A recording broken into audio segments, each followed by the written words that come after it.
Le procès du 13 novembre se poursuit. Déjà maintenant plusieurs jours qu'on entend au cours des audiences des survivants et des témoins de la tuerie du Bataclan notamment. Et pour couvrir ce procès sur Radio J, le journaliste et chroniqueur de la rédaction Michel Zerbib est avec nous comme tous les matins. Bonjour Michel. Bonjour Ilana. Alors on se pose la question ce matin Michel, que peut apporter justement ce flot continu de témoignages quand même très durs? Vous le dites Ilana, tous les rescapés racontent à leur façon propre leur descente vers la mort et l'on s'imagine finalement dans leur récit à leur place. Qu'aurions-nous fait dans des circonstances si incroyables, si violentes, si irréelles d'ailleurs, comme le disent tous les survivants? On parlait hier de cette culpabilité d'être en vie, et lundi c'est celle d'avoir secouru un proche plutôt qu'un voisin, un choix atroce, ou de n'avoir pas pu sauver justement ce voisin. Des récits qui disent la véritable tombée aux enfers de ces rescapés, mais ils décrivent avec beaucoup de finesse, de sensibilité, d'intelligence pénétrante, la perte de soi-même, de vivre l'après avec un autre soi-même qu'on ne connaît pas.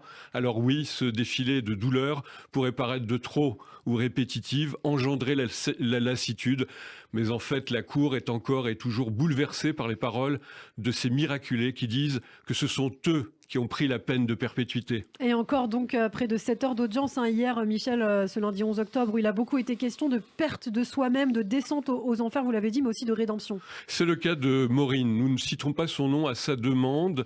Elle a 34 ans aujourd'hui, donc 28 à l'époque des faits. Elle raconte au début de l'attaque se retrouver au sol, au-dessus de la fosse, quand les kalachnikovs crépitent.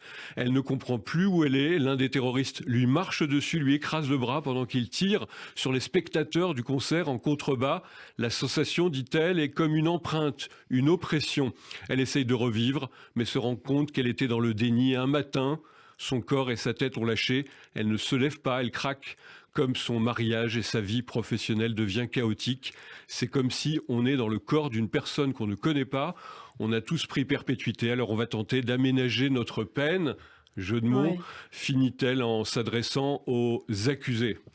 Et on retient notamment aussi le témoignage de Benjamin. Benjamin, qu'on pourrait décrire comme un jeune rocker, un barbu. Il a raconté, lui, sa soirée avec un humour assez noir, mais ça a détendu l'atmosphère des assises. Oui, un tout petit peu détendu l'atmosphère. Il Ouais. avait beaucoup d'humour, un humour british qui dit les choses les plus terribles. Benjamin, d'ailleurs, a cauchemardé pendant longtemps après l'attentat.